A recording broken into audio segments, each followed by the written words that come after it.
tell him he needed to be here at Georgia Tech to join us, and so he's here. And he just met with our class, and we had a great discussion. He pulled out the theology that I can't pull out.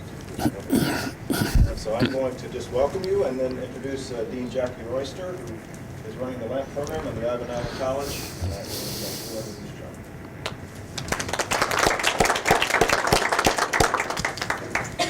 Well, good evening, everybody.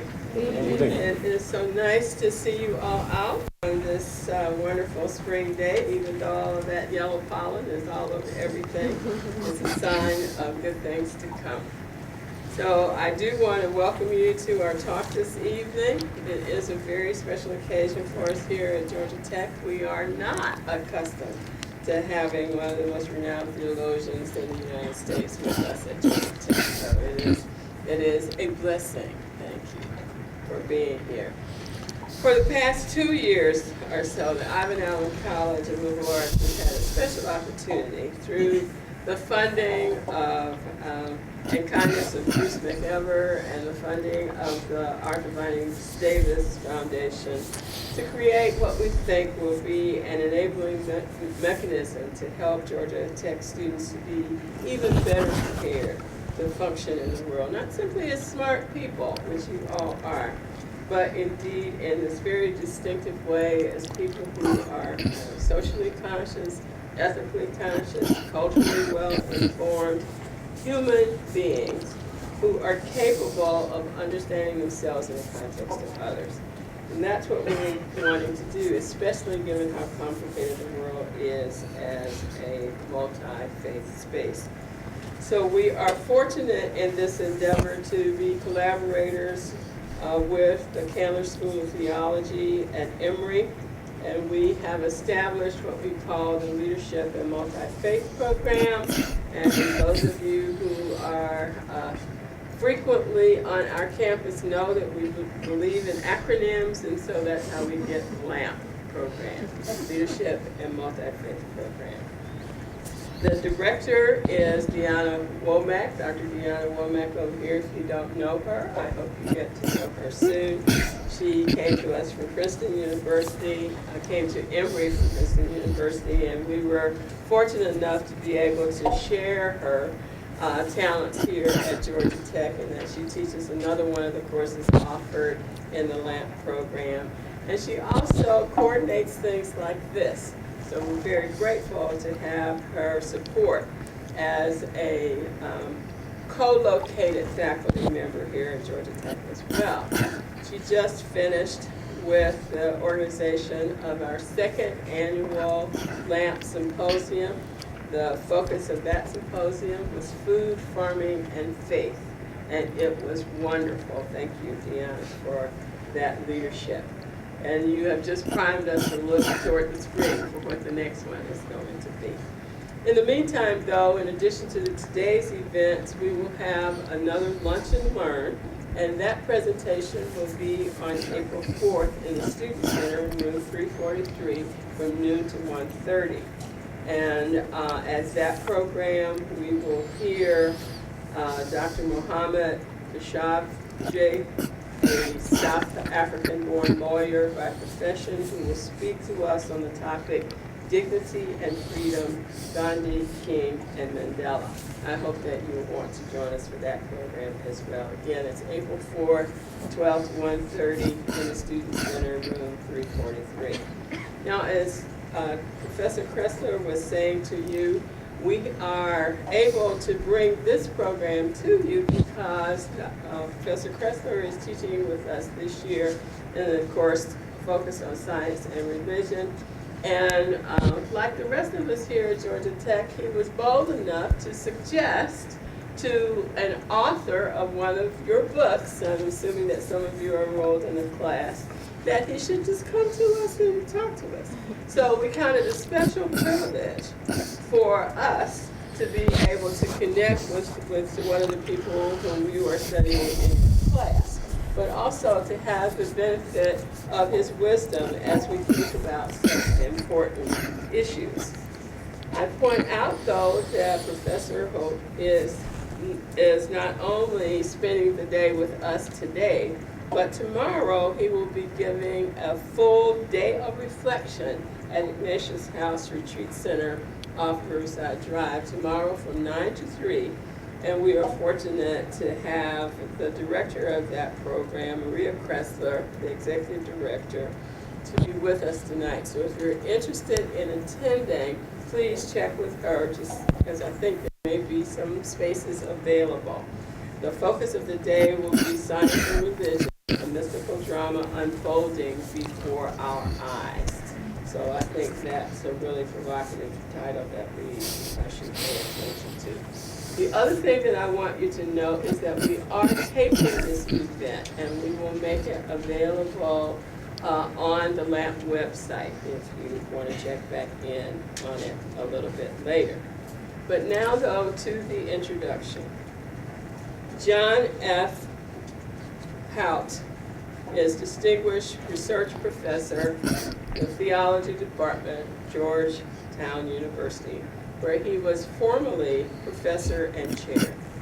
His area of specialization is systematic theology, with a particular interest in issues pertaining to science, cosmology, evolution, ecology, and religion. He has authored 20 books, so you're just peeking at one, those of you who are in class. He's authored 20 books and numerous articles and reviews, and he lectures nationally and internationally on many issues related to science and religion.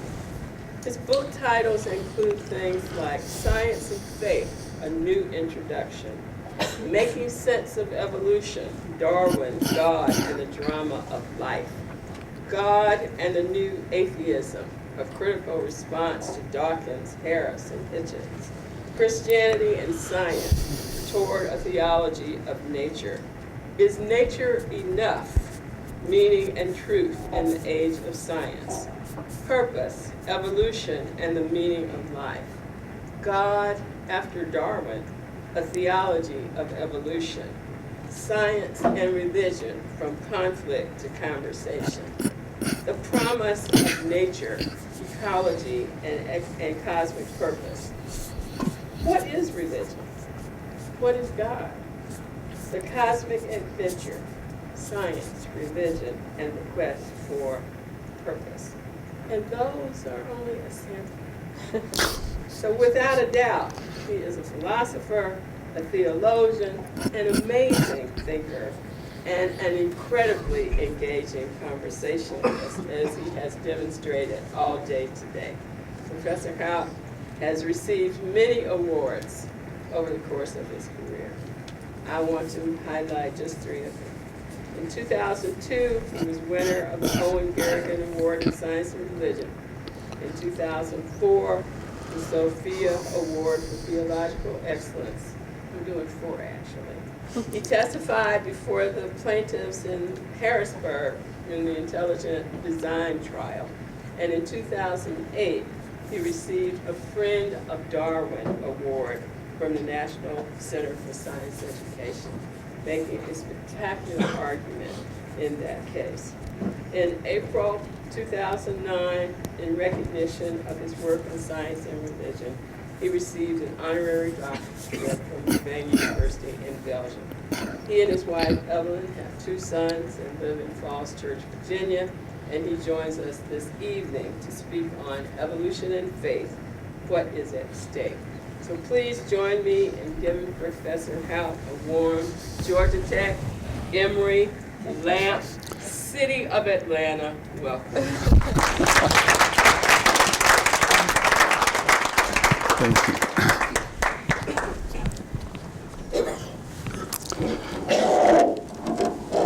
Thank you, Dean Royster, for that more than generous introduction.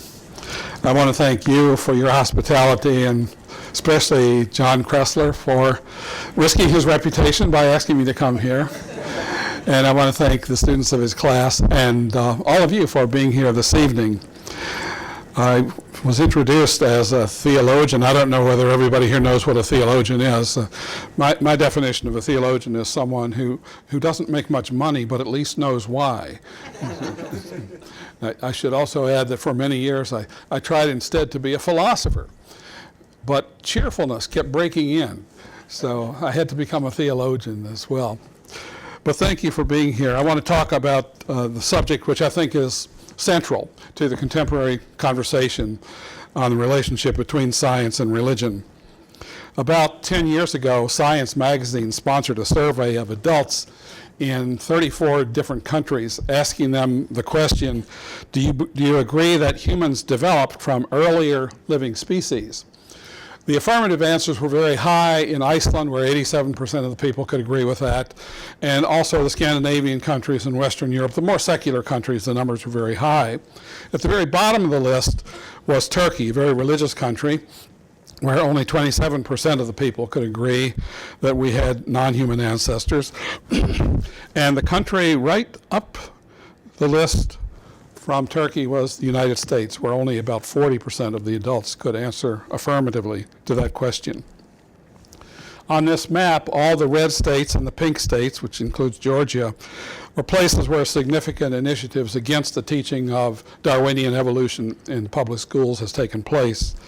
But the most famous example of this took place in the rural county of Dover, Pennsylvania, back in 2004, where the board resolved that the students in that district should be made aware of what they call the gaps and problems in Darwin's theory, and that they should be informed about an alternative theory of life, namely intelligent design, which is the idea that the complexity of life is so staggering that purely natural causes are not enough to bring it about. So something non-natural, which in our Western culture we immediately identify with the creator God of biblical religion, has to be called in to tinker with creation and make it right.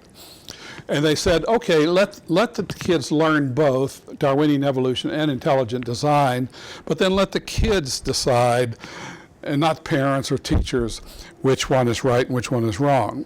Well, this struck the scientists at the time as comparable to asking the kids to distinguish or to pick between chemistry and alchemy, for example, or phrenology and neurology, or between magic and physics, or between astrology and astronomy. Well, the case went to court. Parents were not thrilled with the school board's resolution, and I was involved, as Dean Royster said, in this court case. The judge, John E. Jones, to make a long story short, eventually ruled in favor of those not in favor of teaching intelligent design in public schools, and he referred to the school board's dictum as an imprudent and ultimately unconstitutional policy. And using very intemperate language for the judge, he says, he talks about the breathtaking inanity of the board's decision that has now been fully revealed through this trial. So it was resolved that intelligent design not be taught in public schools, and maybe you'll understand why as we go along. I joined those opposed to teaching intelligent design because it's neither good theology nor good science. Anyway, the Dover School Board was voted out of office in November of 2005, which prompted Pat Robertson on his program, the 700 Club, to say, I'd like to say to the good citizens of Dover, if there's a disaster in your area, don't turn to God. You just rejected him from your city. God is tolerant and loving, but we can't keep sticking our finger in his eye forever. If they have future problems in Dover, I recommend they call on Charles Darwin. Maybe he can help them. Well, you can get from this a snapshot of the kind of issue, of the kind of warfare that's going on in our culture regarding evolution. So what I thought I'd talk about tonight is what is at stake for so many people in this controversy. Well, for many people, to put the best face on it, nothing less than the existence of a creator. Because if they've been told that natural selection is what created the biosphere, then they ask what place for a creator. And if evolution occurred in the rough and ragged way that Darwinian evolution says it did, can we any longer believe in Genesis when God says after each day of creation that it was good? How can Darwinian creation be good in comparison to the biblical story of creation? Then there's the question of who are we? If there are no sharp breaks between us and other living species, what is human identity? For Christians, nothing less is at stake than the meaning of Christ if evolution took place. Jerry Falwell used to say, if evolution took place, then there was no original sin. If there's no original sin, then what need for a Savior? So at issue is also the question, what is the scope of redemption? Does it include just humans, or what about this whole ragged history of life that goes back millions and even billions of years? To sum it all up, to get down to what I think the real issue bothering most people, what is at issue, are two themes from biblical religion, which have connatural elements in other faith traditions as well. The issue of divine providence. Can we believe in a God who provides? The word providence comes from to provide. Does God really deserve to be called providential, given the way that evolution has taken place, if Darwin is right? And then there's the question of how can we any longer think of an infinite divine wisdom underlying the whole of creation if evolution took place the way Darwin and his followers say that it does?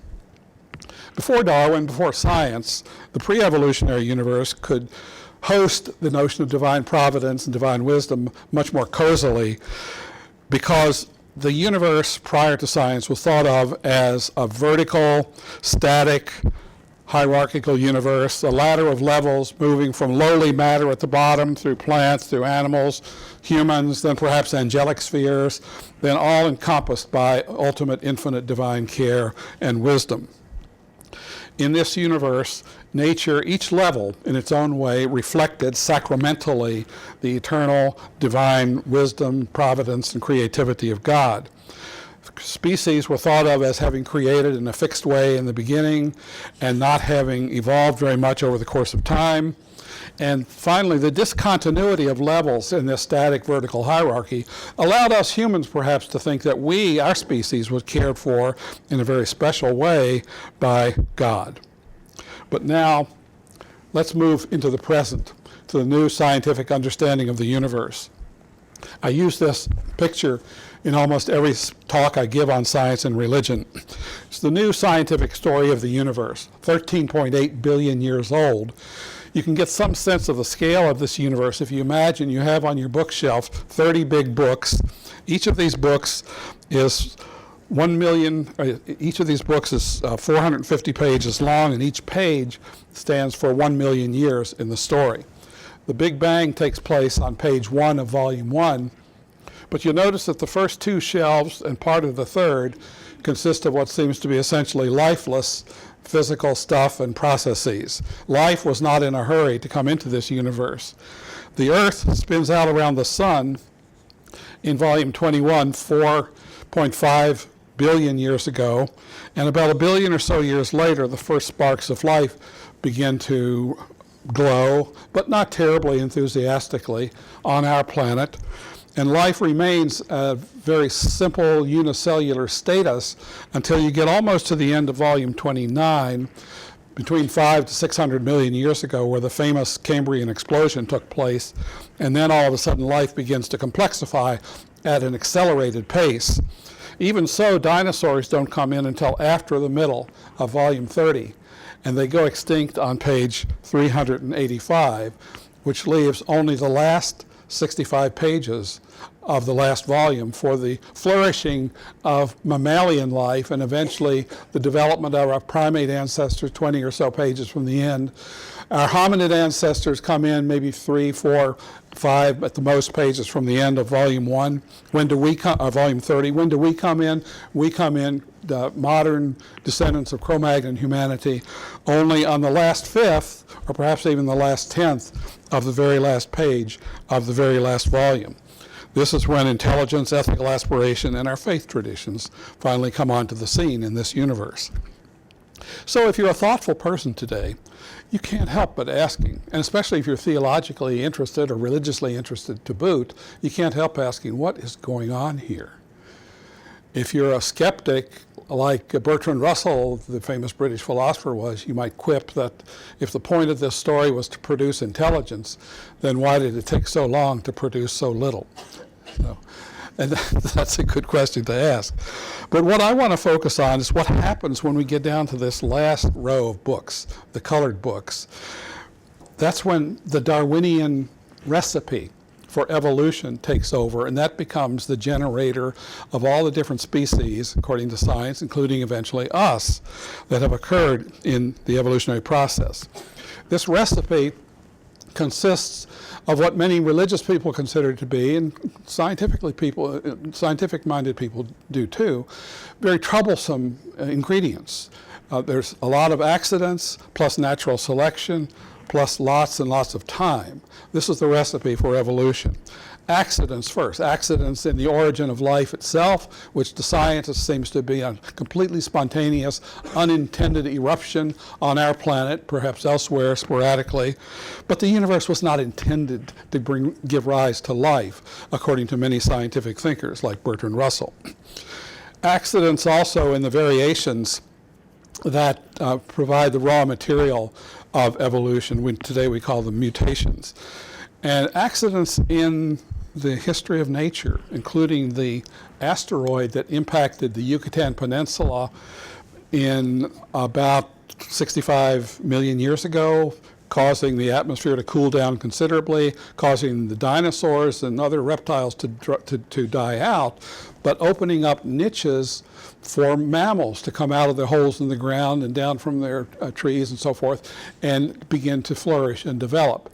So it seems to a lot of people, if accident is so much a factor in the existence of life and even in our own existence, how can you reconcile that? And this will be what I want to talk about tonight. How do you reconcile that with divine providence and divine wisdom? And then natural selection seems to operate so unfairly, indiscriminately, and impersonally that many people find it very, very difficult, including many great philosophers today, to reconcile the notion of divine providence with Darwin's picture of life.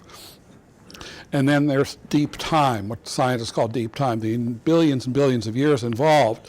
Some people wonder if the point of the universe was to include the emergence of life and eventually the emergence of humans and consciousness, then why would this God, the creator God, fool around for so many billions of years before allowing life and mind to emerge in the process? So you can see what a problem this is for many people. And it makes them ask the question that I'm asking tonight: where, if anywhere, is divine providence in this new scientific picture of the universe? And where is divine wisdom, if anywhere? I thought I should point out that there are other theories as to why the dinosaurs really became extinct. This is Gary Larson, the famous cartoonist theory. But then there's the question of how do you, I don't know whether you've thought about it yourself, but how do you reconcile, if you do at all, the Darwinian picture of human origins, where our ancestors lived first in the swamps and then later in holes in the ground and then later in trees and on the savannas? How do you reconcile that with any theological picture of human origins, such as we see depicted in the Sistine Chapel? You know, a lot of people simply can't reconcile the two. Not just religious people, but scientists too. Among scientists who would call themselves atheists, more are biologists than any other scientific discipline. And this is part of the reason why. So it's a really tough issue. So a lot seems to be at stake in this debate over Darwin, including the reasonableness of belief. And then there's the even more ancient question. People, even before Darwin, were squeamish about the way in which life tends to feed upon life. But Darwin himself was an extremely sensitive person. And he asked a friend of his, or he wrote to a friend of his, Joseph Hooker, what a book a devil's chaplain might write on the clumsy, wasteful, blundering, low, and horridly cruel works of nature. And he referred to what he called the dreadful but quiet war of organic beings that's going on in peaceful woods and smiling fields. His friend and advocate, his bulldog, as he was called, T.H. Huxley, after reading The Origin, says, what kind of example is nature setting for us? And he concluded that never again can humans look to the natural world to find any instructions as to how they should behave. We're on our own, in other words, as far as creating good manners and conduct is concerned. George Williams, recently deceased, godfather of much contemporary biology, used to ask, isn't nature a wicked old witch for the way in which Darwinian processes have allowed life to come about? My favorite example of this kind of troubling thing going on in nature is the life cycle of the sheep liver fluke. I know you're already familiar with that, but let me just summarize it for you in case you've forgotten. There's a parasite that lives near our ponds, and it lays eggs, and when they hatch, they swim to the edge of the pond, swim into the water, and they bury themselves in the flesh of a water snail and start eating the creature away from the inside. The parasite then reproduces asexually. It's a very complicated process. And the offspring of that process swim back to the edge of the pond, and they climb up blades of grass, and they bury themselves in little cyst-like formations on the weeds so that a cow or a sheep will come along grazing, eat the grass, the cyst will dissolve in the creatures in the host's stomach, and more worms crawl out, and they make their way into the liver and the bile ducts, causing enormous discomfort in the process, what the Scots refer to as sheep rot. And then they reach sexual maturity, more eggs are laid, and then the process begins and re-begins and goes on, millennium after millennium. So again, when you look at this and you're a thoughtful person, you can't help but ask, what is going on here? Sir Charles Sherrington, as you can see from his picture, is not very happy with what's going on here. It's from his book, Man on His Nature, one of his Gifford lectures, that I got this example for the first time, but it's one that many naturalists have looked at up closely too. It's a story, as far as Sherrington is concerned, of securing existence to a worm at cost of lives superior to it in the scale of life as humanly reckoned. And he goes on to say that life's prize is given to the aggressive and inferior forms of life. And from that he concludes that this example is only one of many, countless similar examples that naturalists have been able to dig up. If you ask Sir Richard Dawkins, probably the best known evolutionist in the world today, and a man who never lets an opportunity pass to instruct us that evolution goes best with atheism, says it's not very hard to understand what's going on at all. What's happening is genes are trying to make their way into the next generation, and they'll go through any gymnastics and pull any kind of tricks and cause any kind of suffering they can just to get themselves passed off into the next generation. So long as DNA, genes being segments of DNA, is passed on, it doesn't matter, he says, who or what gets hurt in the process. Genes don't care about suffering because they don't care about anything. And he draws this philosophical conclusion, which has been quoted quite often. The universe, meaning the Darwinian universe that we observe, has precisely the properties we should expect if there is at bottom no design, no purpose, no evil, and no good, nothing but blind, pitiless indifference. And he goes on in his later writings to say that this Darwinian picture of things provides the best intellectual foundation for atheism today. He excuses the people for not being atheists before Darwin, but after Darwin, you have no excuse. In another book of his, he quite ingeniously says, let's think of a mountain, on one side of which there's a sheer vertical drop-off from the top of the mountain to the plain below at a perpendicular, but the other side of the mountain is a gentle slope, say at a 45-degree angle. And he uses this image to suggest that if life had only a biblical span of 6,000 to 10,000 years to move from the state of a primitive cell to something as complex as the eye or the brain, then we would be excused for bringing theology in to explain how something so improbable could happen in that short amount of time. But the fact is, let's go around to the other side of the mountain and imagine the trajectory of time, the 4 billion years roughly that life has had to evolve, 3.8, 3.5, whatever the latest estimates are. And imagine that those billions of years, the trajectory of life, the trail of life meanders lazily back and forth up the sloped side of the mountain for that long. And then you mix in the other two ingredients of Darwin's recipe, lots of accidents or chance, plus natural selection. Mix that in with 4 billion years, and then you would have a purely natural explanation of life and its wondrous outcomes. So the existence of the eye or the human brain could be considered probable, and we could get rid of theology once and for all. This is how compelling he sees the Darwinian picture of life to be as far as the question of divine providence and divine wisdom is concerned. There is none.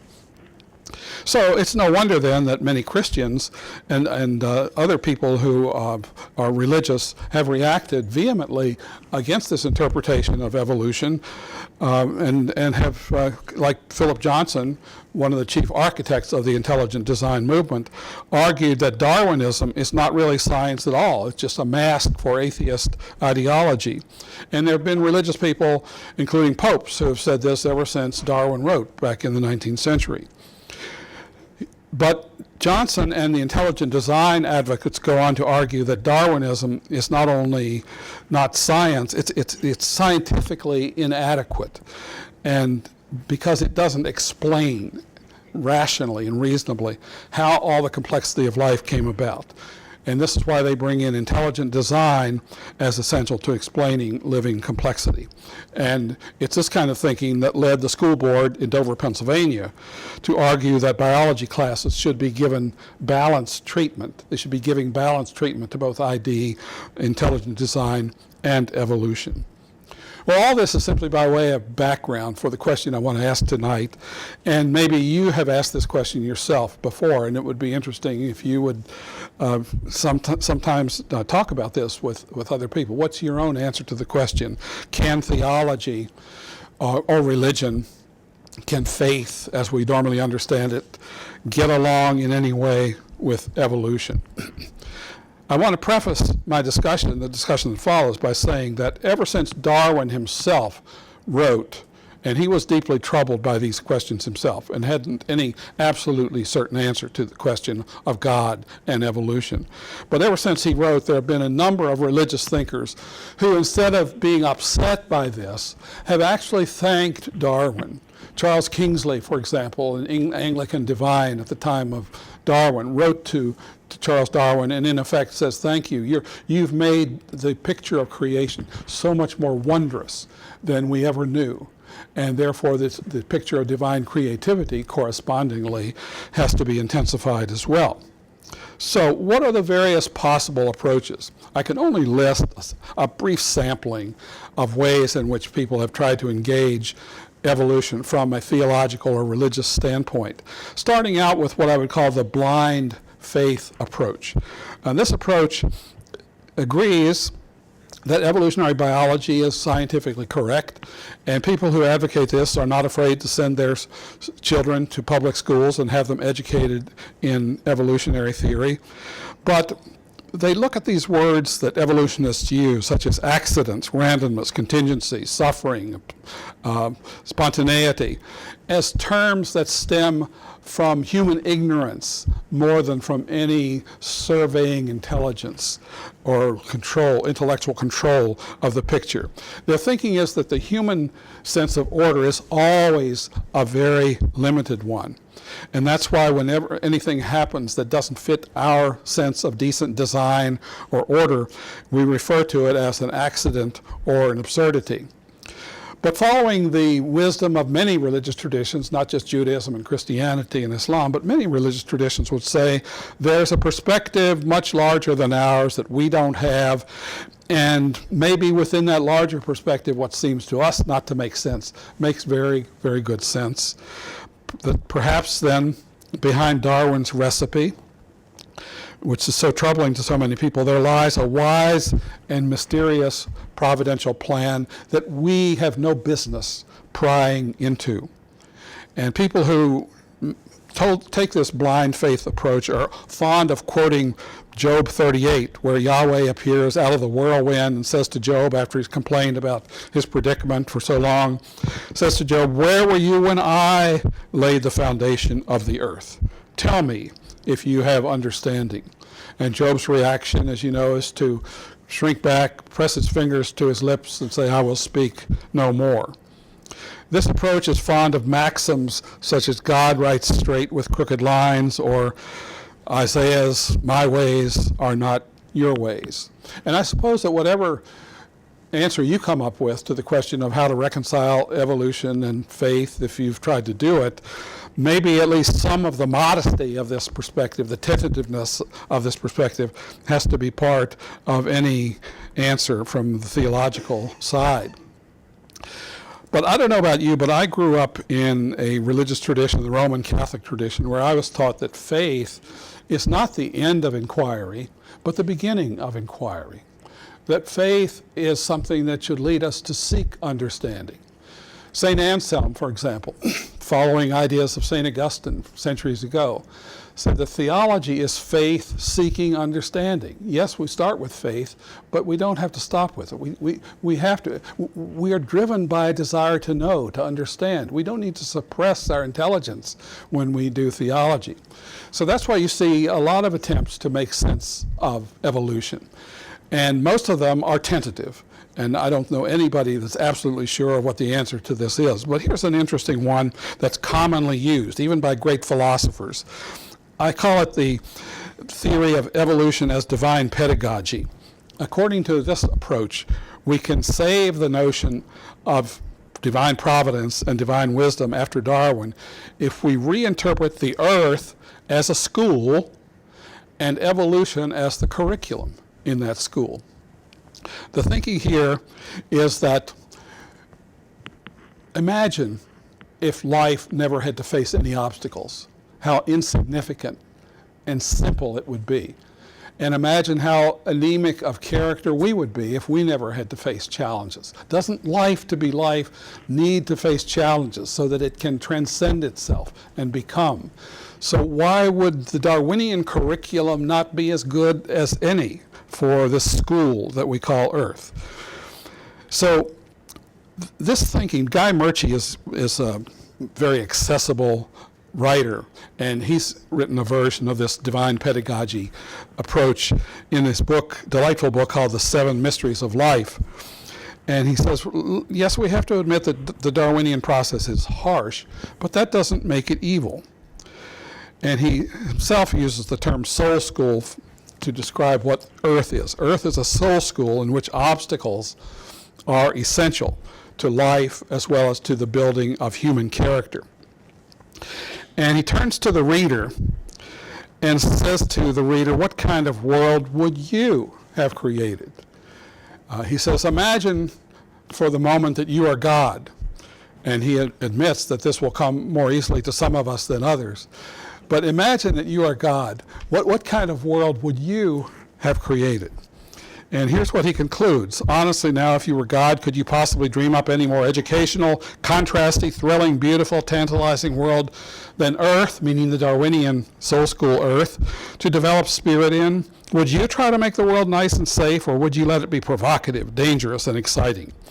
In actual fact, if it ever came to that, I'm sure you would find it impossible to make a better world, and he talks about Darwin at this point, than God has already created by way of installing the evolutionary soul school. Well, Darwin then, in this view of things, is right, but divine providence and wisdom, instead of being opposed to evolution, actually underlie the evolutionary recipe that I mentioned earlier. And I said not just Murchie, but great philosophers like John Hick, for example, have used this theodicy or theology to make sense of evolution. I wish we had more time to talk about this. If I were teaching a class, I would pause at this moment and ask my students what they would think about this. I won't do this to the class that I met with this afternoon. But what kind of questions does this raise in your own mind? I'll tell you what it raises in mine. I have to wonder whether pedagogy is the best framework theologically to make sense of suffering. It's not just suffering, it's the excess of suffering that bothered Darwin. Why so much suffering? Wouldn't a lot less suffering be just as pedagogical? And then there's something hiddenly anthropocentric about this approach, it seems to me, which makes us wonder Why do the other species have to go to school with us, as it were? Is this really a satisfying answer? If there's truth to this approach, it seems to me as a theologian who thought a lot about this, that it's only a grain of a much larger truth, and we still haven't yet discovered that. But I want to experiment with several possibilities that might suggest themselves. I'll call this first one a broadly biblical approach. I think it's an approach that Jews, Christians, and maybe even some Muslims, descendants of Abraham, the Abrahamic traditions, could possibly think of it in these terms. In the story of Abraham, God is pictured as one who comes out of the blue, makes promises. And what is a promise if it's not something that opens up the future? So the fundamental motif, I think, in biblical literature is that the ultimate creator of the universe, that which is ultimate in being and goodness, is also one who makes and keeps promises. And promises open up the future. So instead of thinking of nature according to the metaphor of design, which is what causes so many problems on the controversy between Darwin and others, think of nature in a more biblical, metaphorical way as seeded with promise. And if you do that, then everything changes a bit. The God of promise then would be the ultimate explanation of evolution by opening up the future, not just to Abraham, not just to Israel, not just to the people of God, not just to the people of earth, but to the whole universe. Think of promise as the most infinite and important horizon of our existence. And that would be a very biblical way of thinking about the divine. And within that context, let's go back and review what seemed to be at first the three troubling ingredients of the Darwinian recipe, which consists of lots of accidents, first of all. Try to imagine a universe without accidents. A universe without accidents would be so frozen, so stiff, so determined, there wouldn't be any room for a future to take place at all. Accidents can be thought of as the openings in nature which allow novelty, unpredictability, indeterminateness, eventually evolution, and eventually human freedom to emerge in this kind of universe. So a universe without accidents, even Thomas Aquinas in the 13th century, before anybody knew anything about evolution, Aquinas was saying the idea of a universe without accidents is theologically inconceivable. The universe would be not a story, but stone. It would be dead on delivery.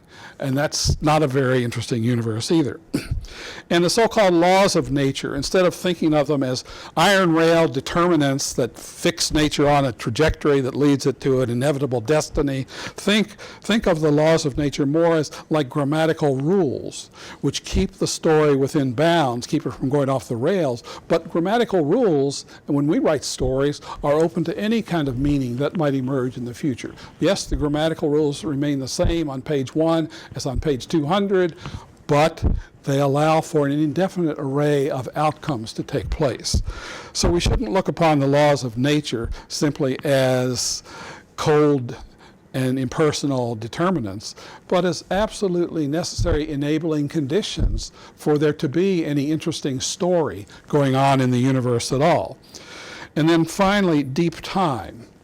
Deep time, instead of being something we should be afraid of, it should give us a sense of the grandeur, the magnificence of this drama that we call the universe. Darwin is one of the most important figures in science, not to me, not because he came up with the theory of evolution, but because he taught us something that people did not know until very recently, and that's that the universe itself is a still unfolding narrative, a still unfolding story or drama. And then when contemporary cosmology came along, it gave us an even more extended sense of the drama of nature. So I look upon these three ingredients, instead of being things that we should be upset about, they are necessary conditions for having a story. If you had no unpredictability, there would be no story. Everything would be determined in advance. But if you didn't have any consistency, everything would fall apart on page 1. And what deep time does is add a dimension to the narrativity, to the narrative grandeur or drama of nature. Somebody one time asked a famous rabbi, why did God create human beings? And the rabbi answered, because God loves stories. Maybe we could make that even bigger. Why did God create a Big Bang universe? Because God loves really big stories, as it were. And most important of all, the nature of narrative, the nature of story, the nature of drama, is that it can carry a meaning. But the meaning might not be obvious to us. When you read a story, you have to wait for the meaning to emerge. If the universe is a story, the way in which we should approach that story is not to demand full intelligibility here and now. Be patient, wait, read the story attentively and opportunistically, but wait for the possibility of new meanings emerging. And that's the kind of universe that science has been giving us, it seems to me. And it's within that context, I suggest we might think about evolution. So look for design. Don't look for design. The question is not so much whether design points to deity, but whether the drama carries a meaning. And that's something we have to be attentive and wait with the long-suffering forbearance to see if it possibly emerges. But already we can see that something really interesting has been going on. The universe has been becoming something interesting. Out of lifeless matter, life emerged, then sentience, then consciousness, then in humans, self-awareness and freedom, and the capacity for hope. Hope would be the way in which evolution, now that it has become conscious of itself in us, opens itself to the new future that is not fully determined yet. And one of the interesting things that the universe has produced are beings that are capable of making and keeping promises, which becomes the framework, the metaphor on the basis of which biblical religion came about as well. So that's one perspective. It's a very broad one. Now, sometimes people ask me as a Christian, and particularly a Roman Catholic, what do you think? What does evolution mean to you as a Christian? I can't go into all the details of this. I've laid it out in books like God After Darwin, but let me just give you some thoughts here. It seems to me that Christianity is a religion that instructs its devotees not to think about God at all without thinking first about the man Jesus. The New Testament itself says that Jesus is the fullness of the revelation of God, the very image of God.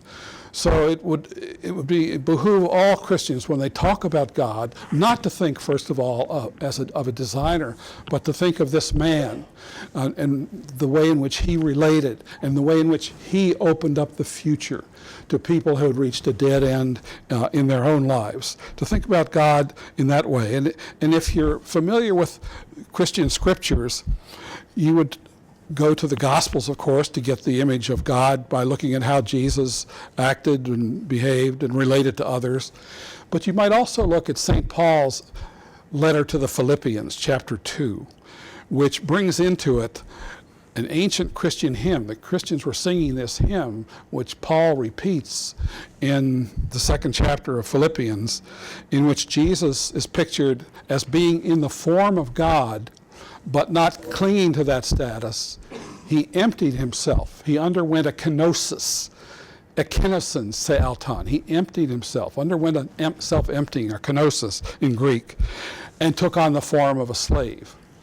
And I was interested to see in Pope John Paul II, a relatively conservative theologian, in his encyclical Fides et Ratio, where he says this, that the prime commitment of Christian theology should be to understand God's kenosis.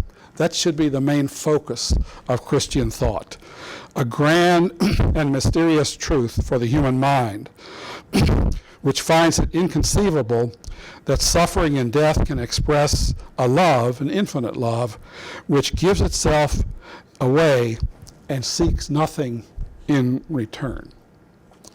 So it seems to me that in our conversations, with scientists, if you come at it not just from a vaguely religious point of view, but from a specifically Christian point of view, this is the idea of God that theology must take with it when it talks about evolution or anything in science. And the famous German theologian Jürgen Moltmann, Reformed Protestant theologian, asks this question: in the light of this kenotic, this self-emptying view of God, or this view of God as self-emptying love, what should we expect the world to look like? Should we expect it to be rounded off, completed, finished in one instantaneous act of creation? Or shouldn't we look upon creation itself as a consequence of a divine self-humbling in which God withdraws, to use an inadequate metaphor here, withdraws the divine power, takes on the portrait of a slave, so as to allow something other than God to come into existence, so as to allow a world to appear. And once that world appears, it's not created instantaneously, but it's given room or scope to undergo all kinds of experimentation, such as we see in evolution, including allowance for accidents, for blind alleys, for dead ends, for long, long periods of time in which not much seems to be happening, but one in which surprising outcomes can eventually arise. What an interesting universe.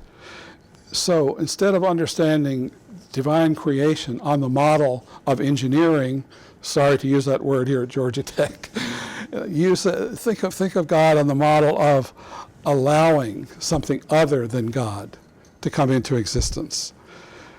So if that's the case, then divine providence and wisdom would manifest themselves in concern that the creation be given every opportunity to become itself, to become something distinct from God, to become, in a way, autonomous, to become free.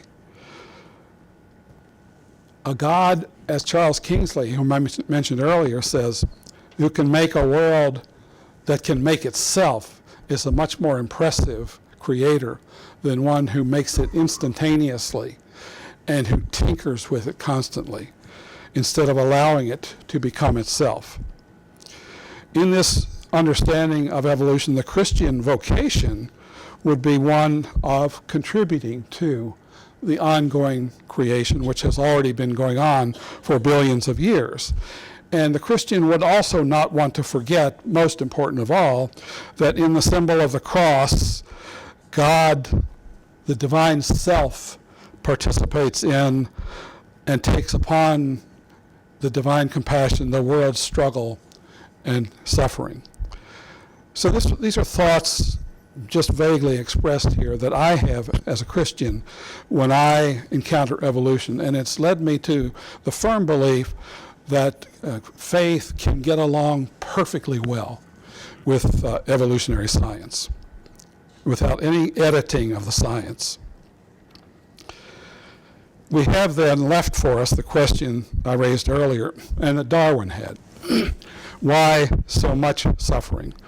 Why the tremendous excess of suffering? I don't have any answer to that question, nor do most theologians. Sometimes people have called suffering the open wound of theology and have taught that any attempt to close that, to reach closure, as they say, on this issue, would in effect be a subtle way of legitimating suffering by making it part of the legitimate scheme or a rational scheme of things. But instead, the Christian theologian, like Pierre Teilhard de Chardin, famous Jesuit paleontologist, sees suffering as a stimulus to widen and keep widening our vision, not just of the world and not just of ourselves, but of God as well. Teilhard does not have an answer to this question. Teilhard was one of the first Christian thinkers, Roman Catholic, Jesuit thinker, a geologist, paleontologist, who thought about evolution long before most of us, back in the early decades of the 20th century, and thought that his church needed to come to grips with it, and that in the process of doing so, it would come to a renewal, which it badly needs. But he thought that even though he has no answer to the question of suffering, it makes a difference now that we locate the suffering of life, not just our suffering, but the suffering of all life, within the framework of the fact that we now know to be true, that we live in an unfinished universe, by which I mean a universe which every day becomes new, which becomes more every day, the universe which has never stopped developing. If you look at suffering within that context, look at all the tough questions within that context, such as why life struggles, why suffering exists at all, why we, people of faith, have to walk by faith, not by sight. There's so much darkness in our journeys, as we all know. And why, as Teilhard saw it firsthand, our religions, too, are so imperfect and so much in need of repair. And why hope is essential. All these questions, think of them now as rising from the context of the fact that we live in an unfinished universe. An unfinished universe means one that's not perfected. If it's not perfected, then it's imperfect. And if it's imperfect, it's got a dark side to it. Any process which is still in the process of becoming something more is, until that goal is reached, deficient, imperfect. And that's the kind of universe that we have. So that raises the very interesting question, and I don't have an answer to this, but I'll pretty much leave it with you. Why would God make an unfinished rather than a finished universe? A lot of people would ask that question, and it's a good question. Let me give you Teilhard's take on this question. He thinks that there's no real alternative. Theologically, an originally perfect creation is theologically inconceivable. Such a creation would not be distinct from God. It would be a world imagine a perfect creation where the Creator makes the world, rounds it off completely in the beginning. Such a creation would be indistinct from God. It would not be something unto itself. It would be perhaps a world without suffering and evil, but it would also be a world without a future, since everything would be finished. And it would be a world without freedom, since everything would be determined, fixed into its final place from all eternity. And it would be a world without life, since life cannot be alive unless it has the capacity for striving. And it can't strive unless there is room for it to transcend its present state of being. So think of it before you complain about the fact that we live in an unfinished universe, what the alternative, namely a finished universe, would be. Teilhard, and I agree with him here, would prefer an unfinished universe any day. When you came into the room tonight, I don't know whether you were able to see it. It was a little bit dim. I had a quotation from the famous geneticist Theodosius Dobzhansky, who is famous for saying nothing in biology makes sense except in the light of evolution. Sometimes I wonder if anything in theology makes sense except in the light of evolution. Now, I mentioned this as an unfinished universe, and that religions are unfinished, therefore theologies are unfinished, and lectures on theology are unfinished as well. So I will stop there. Thank you very much for listening.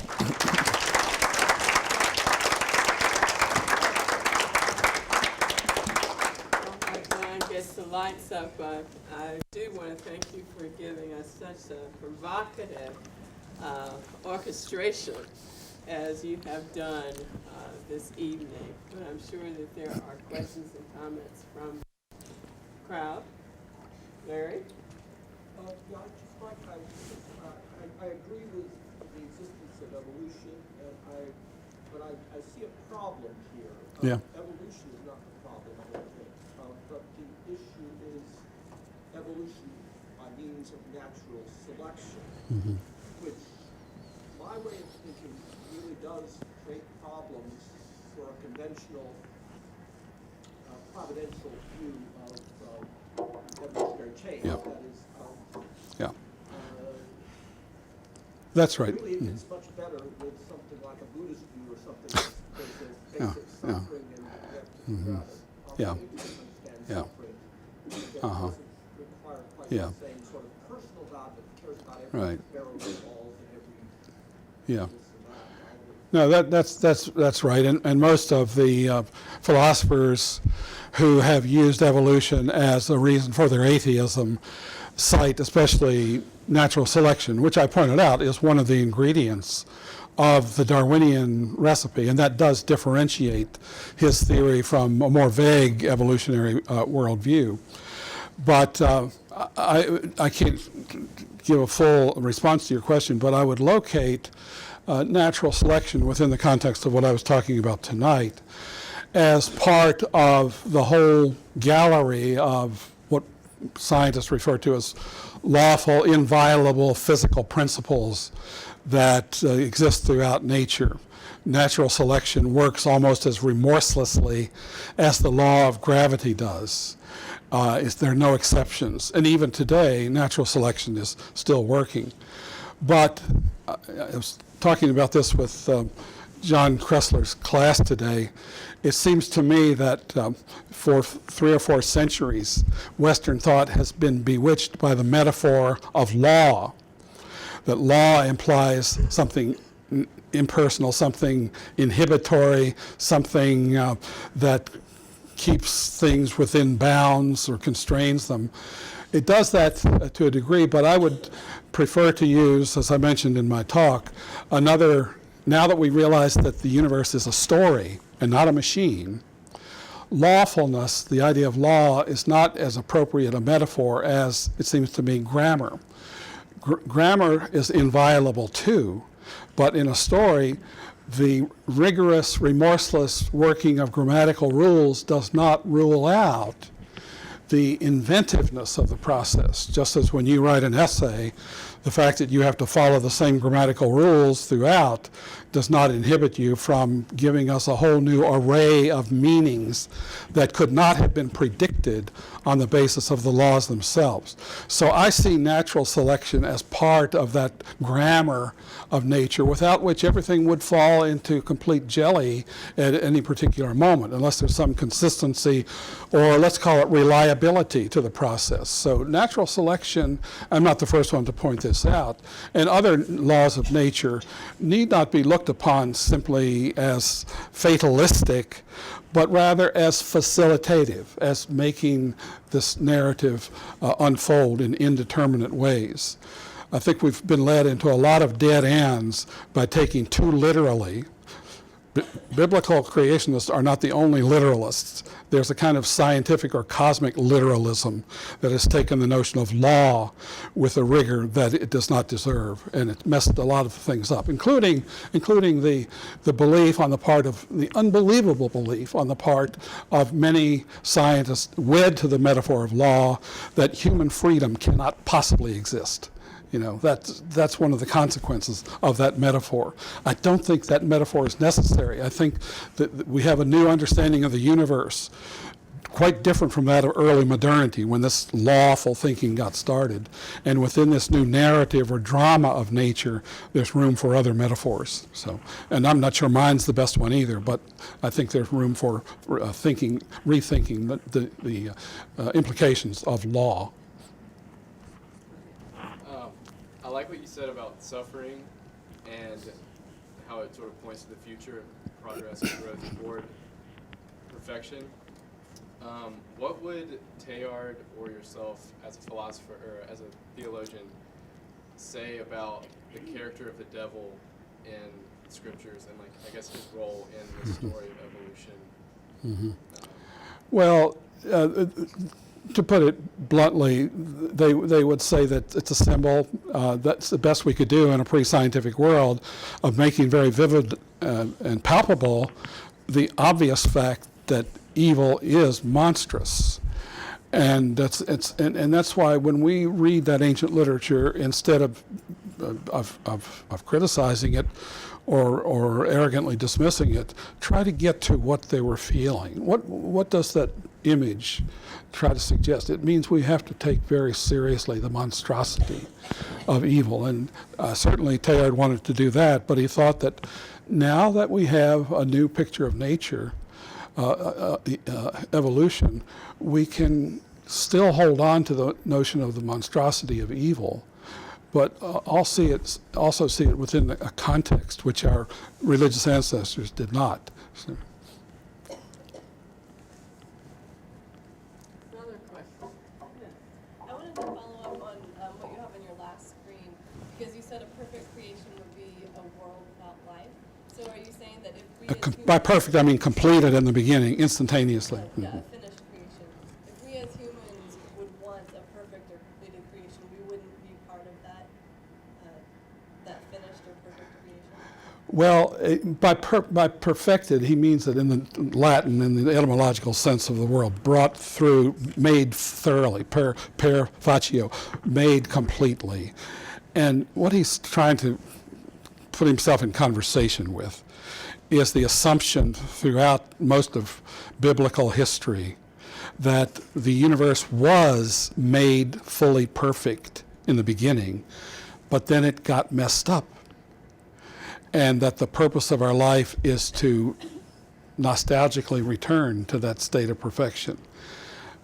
I can't go into all the details. It's a very good question. But what evolution causes, if we take it seriously, causes us to think about is not only the notion of whether creation could have brought about in an instantaneous act fully and completely, but also about the meaning of suffering, the meaning of guilt. To what extent is suffering, or have we interpreted suffering in a purely expiatory way, that suffering is expiation for a primal fault? And Teilhard pointed out that so much of the theology of the Latin church, as more so than the Greek church, has been based upon the assumption that all the evil around us was born of a primordial fault that messed up that initial creation. And what he's asking us to think about is, okay, without denying that the universe is messed up, it is, it's a messed up universe, to think about evil in more realistic terms as something that goes right down the heart of reality, and that the whole of reality needs healing. And the healing of it would correspond with the bringing of it to perfection. If we hope for such a consummation, then we would locate it not in the past and not try to think of our lives as returning to something that's already been completed and got messed up, but think of our lives as making original contributions to this creation which has never been fully formed. And it gives a meaning. Teilhard puts it this way, it gives a zest to our lives and to our moral aspirations that is subtly undercut by the assumption that what we're doing doesn't make any difference as far as the fullness of being is concerned. Whereas if you think of your life as contributing to something that's an adventure of ongoing creation, that gives a momentousness to our decisions. That the Latin fathers, the Latin church writers, understandably could not have conceived of. So what is needed is nothing less than a reformation of Christianity in terms of an evolutionary worldview. And that's what he undertook, or tried to undertake. That's what I'm trying to do in my writing. But there's a lot of resistance to that, I have to admit. So. Let me take the liberty of asking a question, because one of the things that comes to mind as you bring in these wonderful metaphors that I just dearly love is, what does a word like resilience do in this story? Because suffering is like it's the long story. What does resilience have to? Is there a role for such a concept? Yes, I think I would locate that, if I were going to talk about it in any detail, as part of the discussion of what is life. Because lack of resilience is deadening. So somehow it belongs to life. But what is life? I've been deeply influenced not just by Teilhard, but by the philosopher Michael Polanyi, who was a physical chemist himself. He knew a lot about chemistry and physics, but he thought that physics and chemistry cannot tell us what life really is. What makes it possible for us to identify things as living at all is the fact that they are involved in an activity we could call, generally speaking, striving, endeavoring, or trying. But that means that they are also capable of not succeeding. So you need a whole new logic when you talk about life. He calls it the logic of achievement. It's different from what we see in chemical processes. There's no trying. They're just an indeterminate, impersonal playing things out physically and chemically. But when you get even to the first living cells, amoeba looking for a food supply, or a sophomore in college in the library looking for the meaning of life, or just looking for anything. We humans feel a kind of kinship with other living beings because we too are striving beings. And that's what allows us in universities like this. If we didn't make those distinctions, then there would be no biology department at all. It would all be physics and chemistry. So something tacit, as Polanyi puts it, has been going on which we haven't acknowledged, and he calls that personal knowledge. We identify with life as persons because we too are striving beings. So resilience, I would try to locate within that context of striving. It's part of what it means to be alive, as it were. So, yeah. You came in halfway through, so no need to repeat yourself if you've already addressed this. But how do theologies of eschatology and consummation inform what's called evolutionary theology? Okay. When I was in graduate school, I was reading Teilhard about the same time as I was reading one of my favorite German theologians, Protestant theologian Jürgen Moltmann, who wrote a book back then, a splendid book called Theology of Hope. And what that book proposed to do is to rediscover the future. He had gone to the Marxist philosopher Ernst Bloch, who had rethought the whole of being in terms of futurity, that being is not just static, it's open to newness. And both thinkers, Bloch and Moltmann, and then Teilhard even earlier, are people who had rediscovered the continent of the future, as it were. And this was the reason that Teilhard's thought caught on so well around the Second Vatican Council. And it even influenced the documents of the Second Vatican Council in ways that are very ironic, because in 1962, the Holy Office had told heads of Catholic colleges and universities not to let their students read Teilhard de Chardin.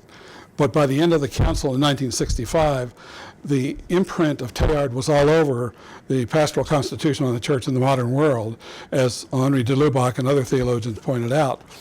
And it was primarily the sense that eschatology doesn't mean just waiting around for an apocalypse to happen, but eschatology is fundamentally about the openness of the future, of making hope possible. And one of the things that is very difficult in our intellectual setting today is hope, because the conventional wisdom on the part of the intellectual and academic world is that of cosmic pessimism, that everything is ultimately headed toward nothingness, as it were.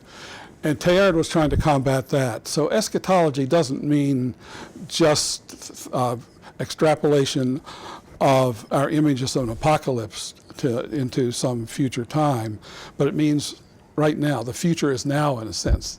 The future is not out there. The future is coming in every day. Every day, the world, creation, rises a little further out of nothingness. So what I would do, in short, to respond to your question, is link eschatology with the theology of creation. And I think this is what has been done, partly due to the great influence of Teilhard on contemporary theology. So. Is there one last question?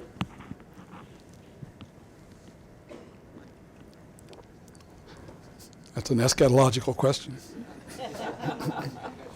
Well, what we have to acknowledge then is that we've had our future here at Georgia Tech opened tremendously by all of these wonderful thoughts and ideas that encourage students not to let that curiosity die. You're supposed to go out there and create That's and right. understand lots of things. So please join me Good words. in celebrating our speaker this evening, Dr. Haught.